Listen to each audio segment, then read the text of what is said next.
Faire de la Guyane un pôle d'excellence en matière de sport, c'est l'objectif de Patrick Caner lors de sa visite à l'IFAS Michel Néron, l'institut de formation à l'accès au sport de haut niveau.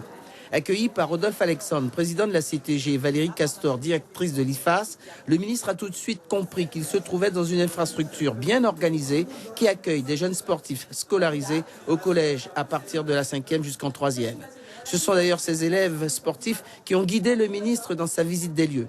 Autre découverte par le ministre, le futur hall des sports Kevin Séraphin qui sera inauguré dans quelques semaines. Entouré du recteur d'académie et du président de la CTG, le ministre a annoncé le renforcement de l'offre d'équipements sportifs en Outre-mer. C'est du bonheur pour le ministre des Sports que je suis de pouvoir, non pas inaugurer puisqu'il a déjà été, mais de visiter cet équipement exceptionnel avec le hall de sport que j'ai vu. Donc c'est quand même plus de 13 millions d'euros d'investissement avec une participation de l'État qui a été réelle en la matière, donc je m'en félicite.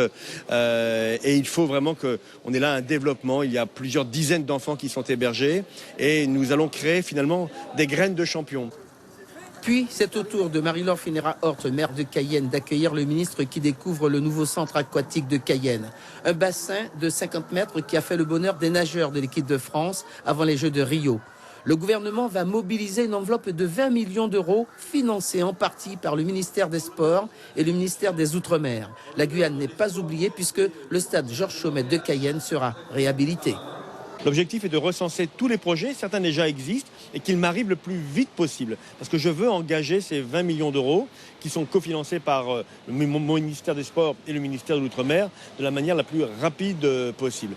Patrick Caner est allé à la rencontre des jeunes nageurs des écoles qui, chaque matin, viennent ici s'adonner au plaisir de la natation.